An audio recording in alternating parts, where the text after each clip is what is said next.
just saw it back in the day.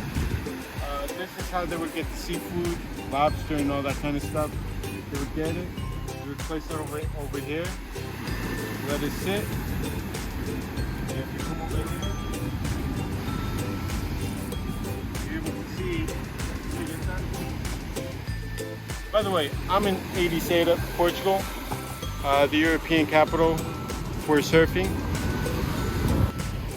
This is where you can see the stairs,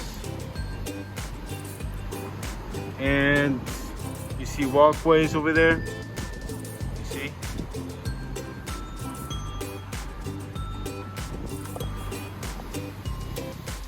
And that's where they would get seafood and I guess breed them.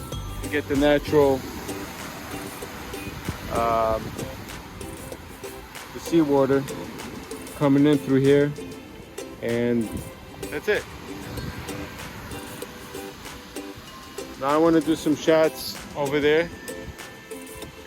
City founded by the Phoenicians with a lot of history. The last king of Portugal fled from the city.